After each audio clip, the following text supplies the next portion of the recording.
Start learning the physics by clearing the concept and then you feel that you love with physics. Assalamu alaikum. Hope you all are fine and doing good.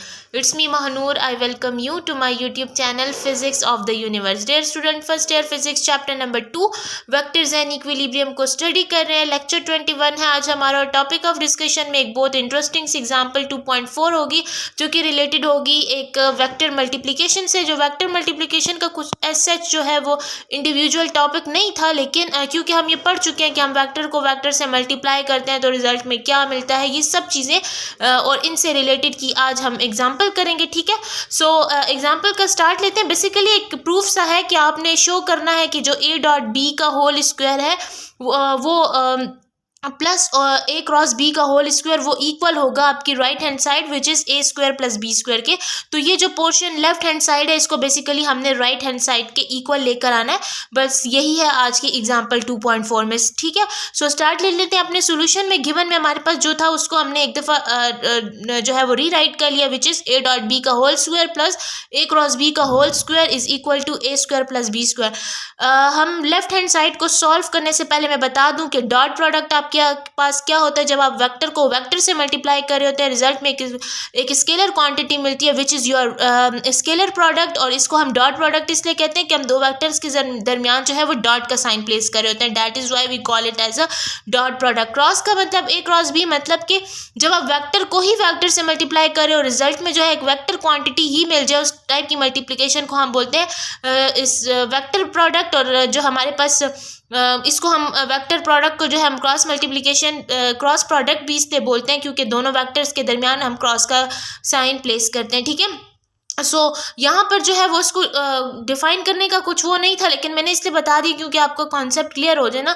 Being a student of physics आपको हर एक चीज़ का पता होना चाहिए. ठीक है, अगर आप एक चीज़ पढ़ रहे हो या उसको न्यूमेरिकली सॉल्व कर रहे हो या थ्योरेटिकली उसको कर रहे हो तो आपको पता होना चाहिए कि ये चीज़ है क्या, बेसिकली इसके पीछे का कॉन्सेप्ट है क्या. ठीक है, सो स्टार्ट ले लेते हैं. अपने टेकिंग लेफ्ट हैंड साइड लेंगे. ठीक है, और उसी के थ्रू हम राइट हैंड साइड को सॉल्व करेंगे. अच्छा, अगर आप सोल्यूशन को ना देखें तो आप यही देखें ना कि ए डॉट बी, तो हम इसमें क्या सॉल्व कर सकते हैं. सिंपली ए डॉट मतलब जो हमारे पास ए डॉट बी था उसकी जो मैथमेटिकल फॉर्म थी, ठीक है, जो उसकी मैथमेटिकल इक्वेशन थी उसको लेंगे और क्रॉस बी की मैथमेटिकल इक्वेशन लेंगे. उन दोनों को लेकर जो है हम अपनी लेफ्ट हैंड साइड को प्रूव कर देंगे, सॉल्व कर देंगे, जिससे हमारे पास राइट हैंड साइड आ जाएगी. सो देख लेते हैं अपनी लेफ्ट हैंड साइड को which is A dot B का whole square plus A cross B का whole square. Let this be जो आपका गिवन था, let this be equation number 1 and let this be equation number 2. अच्छा, अब करना क्या है.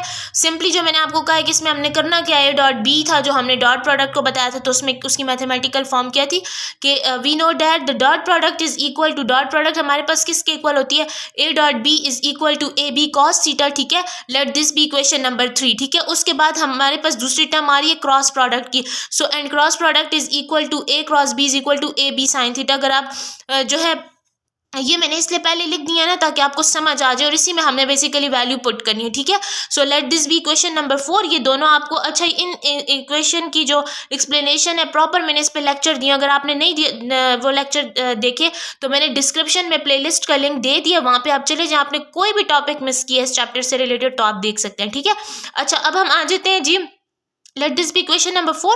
अब हमने अपनी इक्वेशन 3 को एंड इक्वेशन 4 को, ये आपकी इक्वेशन 3 एंड इक्वेशन 4 को हमने किस में पुट करना है, इस इक्वेशन में पुट करना है जो कि ए डॉट बी था उसकी जगह ए डॉट बी की वैल्यू पुट करें, ए क्रॉस बी की वैल्यू पुट करेंगे और फर्दर सॉल्व करेंगे. ठीक है, सो यहाँ पे हमने क्या किया, ए डॉट बी अब यहाँ पर इक्वेशन 2 में पुट करेंगे ए डॉट बी. अब ए डॉट बी किसके इक्वल था, ए बी कॉस थीटा के इक्वल था, तो यहाँ मैंने पुट कर दिया ए बी कॉस थीटा. ठीक है, इस इक्वेशन 2 में वैल्यू पुट करनी जैसे कि मैंने लिखा है putting 3 and 4 in equation 2. So A dot B की वैल्यू थी ए बी कॉस थीटा, मैंने यहाँ पे लिख लिया ए बी कॉस थीटा. ठीक है, ऊपर स्क्वायर है तो स्क्वायर को निगलेक्ट नहीं करना, भूलना नहीं है और ये पावर ऊपर लगानी, इसी से आगे सिंप्लीफिकेशन होगी. ठीक है, उसके बाद बीच में प्लस का साइन था, बिल्कुल प्लेस कर दिया उसी तरह प्लस का साइन. अब ए क्रॉस बी था तो ए क्रॉस बी हमारे पास किसके इक्वल है, ए बी साइन थीटा के इक्वल है. सो यहाँ लिख दूंगी ए बी साइन थीटा और ऊपर स्क्वायर है तो स्क्वायर लगा लेंगे. ठीक है, यहाँ तक हमारा काम जो है हमने पुटिंग कर ली. अब हमने सिंपल क्या करना. अच्छा, वैसे मैं जो स्टेप भी लिखती हूँ ना तो मैं उसको क्या करती हूँ, सिंप्लीफाई करती हूँ ताकि जो स्टूडेंट्स हैं उनको समझ आ रही हो कि बेसिकली करना क्या है, इस एग्जाम्पल को सॉल्व कैसे करनी है. ठीक है, जितनी ज़्यादा आपके मैथमेटिकल स्टेप्स जो हैं वो सिंपल होते हैं उतना अच्छे से आप जो है एग्जाम्पल न्यूमेरिकल कुछ उससे रिलेटेड जो कुछ भी आपके पास आ रहा होता है आप उसको ईजिली सॉल्व कर सकते हैं. ठीक है, अच्छा अब क्या करना है, apply square on every term, ठीक है। अब मैंने क्या करना है, इस स्क्वायर को हर एक टर्म के ऊपर इंडिविजुअली अप्लाई करना है। तो देखें ए स्क्वायर आ जाएगा, ठीक है, ये आपका ए स्क्वायर, इसके ऊपर स्क्वायर लग जाएगा, ये स्क्वायर बी पे अप्लाई होगा, बी स्क्वायर हो जाएगा कॉस स्क्वायर थीटा। अब याद रखें थीटा पे स्क्वायर नहीं लगाना, ठीक है, कॉस पे लगाना है, कॉस के ऊपर लगाना है, ट्रिग्नोमेट्रिक फंक्शन के ऊपर स्क्वायर लगता है, ठीक है, इस थीटा पे नहीं लगता। थीटा बेसिकली एंगल होता है, एंगल पे आपको कौन से एंगल के पर जो है वो कभी स्क्वायर नहीं लगता, ठीक है। उसके बाद प्लस एज इट इज आ जाएगा, ए के ऊपर स्क्वायर आ जाएगा, बी के ऊपर स्क्वायर आ जाएगा, साइन के ऊपर स्क्वायर आ जाएगा and theta as it is आ जाएगा, ठीक है।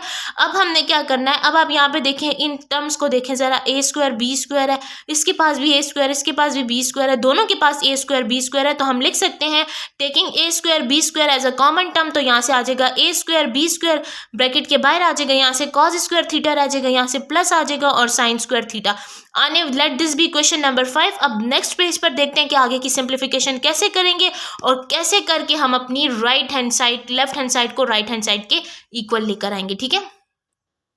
अच्छा, पेज की सेटिंग मैंने कुछ इस तरीके से कर लिया है कि यहाँ पर हमारी क्वेश्चन नंबर 5 में था A square B square cos square theta plus sine square theta, ऐसे ही था, ठीक है। अब आपको पता है, आपने पढ़ा होगा, ठीक है, कि हमारे पास जो है वो cos square theta plus sine square theta किसके इक्वल होता है, 1 के इक्वल होता है, ठीक है। Let this be question number 6। Equation को नेमिंग इसलिए देते हैं ना ताकि हमें सिंप्लीफिकेशन हो, अपनी पुटिंग में हमें कुछ मसला ना हो, ठीक हो गया जी। सो यहाँ पर क्या था कि आपके पास ये जो है वो आगे आपके पास cos square theta sine square theta, तो इसकी जगह हम 1 पुट कर देंगे। सो लिखेंगे पुटिंग इक्वेशन 6 इन 5। 6 को किस में पुट करना है, आपने अपनी 5 वाली इक्वेशन में पुट करना है। बात समझ आ रही है, ये आपकी 5 वाली इक्वेशन में पुट करना है। Cos square theta plus sine square theta की जगह 1। सो यहाँ से आ जाएगा, अब आप देखें ना, हम जब पुट करेंगे, ठीक है, जब हम पुट करेंगे तो यहाँ से आ जाएगा ए स्क्वायर बी स्क्वायर और इस cos square theta plus sine square theta की जगह 1। Let this be equation number 7, ठीक है। अब आप देखें जरा equation number 7, putting equation 7 in equation 1। अब यहाँ पर क्या है, ए स्क्वायर बी स्क्वायर, ठीक है। अब यहाँ पर हमने क्या करना था, ये आपकी इक्वेशन नंबर 1 है, ठीक है। अब आपने A dot B plus A cross B की वैल्यू फाइंड की, जो कि लेफ्ट हैंड साइड पे थे ना, लेफ्ट हैंड साइड किसके इक्वल आया, ए स्क्वायर बी स्क्वायर के इक्वल आ गए, ठीक है, ए स्क्वायर बी स्क्वायर के। अब इसी को हमने पुट करना है, इस 7 को हमने 1 में पुट करना है, तो इसकी वैल्यू आ गई थी ए स्क्वायर प्लस बी ए स्क्वायर बी स्क्वायर के इक्वल आ गई थी, ठीक है। तो ए स्क्वायर बी, सबर मैं आपके लिए यहाँ पे इक्वेशन लिख लेती हूँ कि हमारी इक्वेशन नंबर 1 जो थी वो कुछ इस तरीके से थी कि ए डॉट बी का whole square plus A cross B का होल स्क्वायर, एरो पर लगाने हैं, वेक्टर को रिप्रेजेंट करता है, वो इक्वल किसके है, ए स्क्वायर बी स्क्वायर के।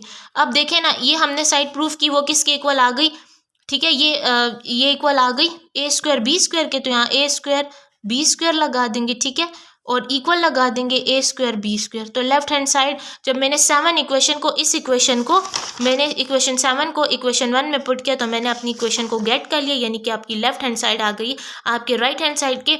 यही हमारे पास प्रूफ है, राइट हैंड साइड जो है हमारे पास, लेफ्ट हैंड साइड जो है वो राइट हैंड साइड के इक्वल आ गया। So it's all about today's lecture, जिसमें हमने असाइनमेंट 2.4 को कवर किया कि असाइनमेंट 2.4 की क्या जो है वो उसको हम किस तरीके से सॉल्व करते हैं। सो वीडियो अच्छी लगे तो वीडियो को लाइक शेयर एंड सब्सक्राइब करें, ठीक है। कमेंट ज़रूर किया करें कि आपको मेरा वे ऑफ टीचिंग कैसे लगता है, और साथ मुझे ये भी सजेस्ट करें कि आपको कौन कौन से टॉपिक पे वीडियो चाहिए, ठीक है। और ये जो मैंने आपको लेक्चर दिया, इसके नोट्स जो हैं वो उसका लिंक मैंने डिस्क्रिप्शन में दे दिया, एंड में लिखा होगा click to download lecture notes, जहाँ से आप मेरे लेक्चर के नोट जो है वो डाउनलोड कर सकते हैं, ताकि आपको आसानी हो लिखने में, या आप इसको प्रिंट कराना चाहें, जैसे आपकी मर्ज़ी। सो टिल देन, अल्लाह हाफिज़।